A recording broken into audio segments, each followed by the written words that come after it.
My advisor agent at the time was Kyle Dubas. Dubas Keefe connection. Not bad. Not bad. Said Dubas like, look, go watch this kid.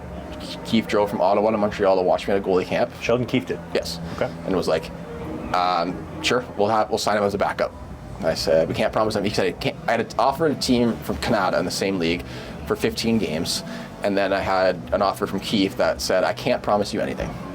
And I said, you know what, I'm going to take the I can't promise you anything. One, I have a feeling about this. I have a feeling, and he said, if you play well, we'll play you. What team was that? Pembroke Lumber Kings. And this is because of Dubas' recommendation. Yeah, Dubas said, look, just go watch him. If you don't like him, don't sign him, but just go watch him. And I played well. And again, we talk about like always, like you never know who's watching. I got signed to Junior A and won a national championship from Francois Allaire goalie school. Like you never know. And so played. Keefe brought in, I think 6 different goalies throughout the year to try to beat me out. I took their spot, or kept my spot, played a lot of games. They ended up getting a 20 bomb, and he played really well in playoffs. We won a national championship. Was traded to the BCHL after that as a request because Keefe gave me the option. He's like, hey, we're bringing back the 20. He's coming back for his overage year. You know, you can stay and be a backup, but I can't promise you games, or I can trade you. And I was like, yes, I'll ask for a trade. Can I go to the BCHL, the best league in Canada? That's where I want to go. And so he was able to set that up. It was great. Went out there, played really well. Was 2 shutouts away from breaking the league record by Christmas as a backup, which is pretty sweet. Then I committed to Michigan Tech University for the following season. So at Christmas I committed. And looking back, I should have played another year at junior, but Phoenix Copley still plays in the NHL, or the American League, was there. And I was like, well, it's probably best to be coming as freshmen, because that way we can battle it out. That makes more sense. I don't want him to be a sophomore and me be a freshman and I just don't play. So I wanted to come in next year. And then when I got back at Christmas, I just didn't get any starts. And we were losing like every game. And it was so weird because I was going for like winning every game. And then we were losing, and like Mags wasn't doing the greatest. And eventually I got Sean McGuire, goalie partner. Goalie partner, drafted Pittsburgh, great goalie. Boston College, right? Yeah, BU.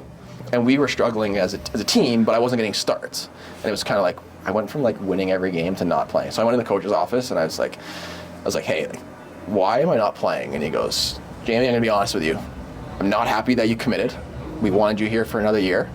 So we're not gonna play you anymore. McGuire's going to BU, and you're going to a school no one's ever heard of, and he's going to represent this program better. And I was in shock as like a 18-year-old kid. So I was like, can I get a trade? And he's like, we'll see what I can do, but no promises. So he basically waited. What team is this, by the way? This is Powell River. Powell River, yeah. So he waited to the 11th hour and called me and said, we have a trade for you in the OJ, and it's not where I wanted to go. I wanted to stay in the best league possible. It's like, I have a team in the OJ, and if you don't take this deal, the deadline ends in 10 minutes. So you either take it or you're not playing hockey the rest of the year. So I took it. I didn't have much choice. I definitely remember crying at my billets because I was like, this is unfair. This is stupid. This doesn't make any sense. I was loving it. My billets were great. Everything was awesome. I was playing sick, scholarship. Everything was going up, and then that happened. So I ended up going to the OJ. What team? Junior Canadians. They picked me up to make a playoff push. I think we needed like 11 out of the next 13 or 14 possible points. And they're like, look, you're coming in with junior, like, you won national championship, you're going to be a leader, we're going to make you a captain. Like, we need 11 points. You got 11 points. How did you get there, by the way? Because you're based on Vancouver Island. So Powell River. The owner of our team was very wealthy and a great guy, and his son was on the team and just good friends to this day. And so I hopped on a plane and flew. What did you fly? When did I fly? No, what did you fly? Like Powell River to... Oh, yeah, so like it would have been Powell River. No, I drove my car to Vancouver, and the guy, I guess he has business in Vancouver, so one of his partners met me, grabbed my car, took my car with all my stuff in it to the train station, and they trained it, and then shipped it, and then I flew it on the plane immediately with my gear because we had like a game the next day. Mm-hmm. And so we ended up getting those 11 points, going and making playoffs. I think in playoffs, my playoff stats were outrageous. Like I think I had like 3 goals against, but my save percentage was like .950. It was just like getting shellacked for shots, and we upset the first round and lost in the second round. But when I was getting like 60, 70 shots a night, and there just happened to be a scout from the Winnipeg Jets there, and I was like, this guy's pretty good. The Heisinger? No, Zinger didn't really. He does the assistant GM. I can't remember who it was at the time, but they added me to the draft list, and that's how I was drafted as a kind of throwaway pick at the end of the last round because I. Weren't you drafted fourth round? 7th round, last round. So Hellebuck was 4th round. Okay. Yeah, so definitely not Hellebuck. So I was kind of a throwaway pick, but still drafted, and out of a league that isn't necessarily super strong, just because some guy just happened to be there on a night I was playing really well. So for all those kids that complain and don't take every game as serious, every practice as serious, like you never know who's watching. And it just happened. Yeah, drafted, went to college, did the thing, played college hockey, did really well in college hockey. I think I talked about how the Jets didn't want to sign me and then eventually signed me. We've talked about that before, and then we'll get to that again in a second. Okay. But so you're drafted before you even shown up to Michigan Tech officially, Yeah. Right? Yep. Okay. So then you go to Michigan Tech. You're behind Copley for 2 years, and then the last 2 years, the stats were like your last 75 games. So you put up like a 928. Yeah. Like that's NHL. That's literally almost every game, Kiprusoff style, playing 75, 80 games, and you put up a 928. That's incredible. We were a good team, give them credit. College hockey is very defensive structured, but I was also a very good college goalie. Like I can say that now, like it sounds cocky. I can say that now because it's been like 9 years since I played college hockey. I was a good college hockey goalie. If I wasn't drafted, I probably would have signed after my junior year to a team that wanted me, and the story might have been a little bit different. Might not be here. Might not be here. Unfortunately, that is the part of being drafted, is they own your rights your whole time, and if they don't need you, they don't need you.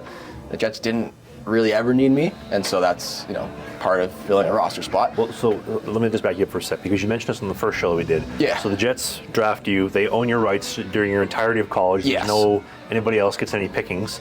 Yep. But then you also mentioned that if you're an actual free agent, you're a free agent July 1st, but in the NCAA, you're a free agent August 1st. 15th, I think. Whatever date it is. Yeah. After. Later. So you're at a huge disadvantage. Huge disadvantage. Especially playing so well.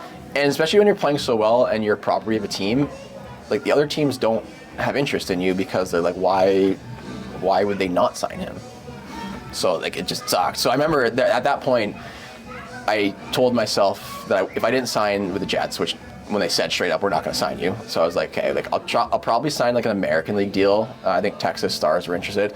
I'll just sign an American League deal. I'll play for 1 year, and then I'm going to pack it up and go to medical school. And that was the plan until they offered me a contract, and you're not gonna not get Randy Jackson's autograph, I would have done the same thing. Yeah, you're not gonna take it, and so that's why. And then I took it, and I thought like, hey, you work hard, you play well, you're gonna get an opportunity. Worked hard, played well, didn't get an opportunity, and like. Again, like everyone in your last episode. Hold on, though, before we get to that point, I want to take it one step at a time. Okay, so many steps, man. So, were you a Mike Richter nominee or no? Twice over, yeah. Never won it, but I was. How many nominees are there? There 5 or there 3? 3. So who are the other 2? You remember? One was Zane McIntyre, who went by Zane Gothberg at the time. He won it. He changed his last name? He did change his last name. Is there a reason why? I don't know. He's North Dakota goalie, right? Yeah. He did change his name. I don't know why. Interesting. And I can't remember who it was the next year, but 2 years in a row I was Final 3. Again, like, I had my own beliefs, so I didn't win it, probably because I just went to a small school no one's ever heard of or cares of, but I'm obviously going to say that. And then, again, I'm with 2 other, like, really good goalies, but, again, I was, like I said, in college hockey, like, I was really good, and I would have been a free agent, big signing if I wasn't drafted, but you don't know. Hey, if you enjoyed this video, hit the subscribe button. We do a new podcast every single Sunday during the season called Sling the Biscuit. It is a non-mainstream hockey podcast, so we talk about my hockey career, the minor pros, Spain, the Fed, you name it, all the stuff that you won't hear in the mainstream news. Music, pop culture, politics, a little bit. Thanks for watching this video, and we'll see you soon.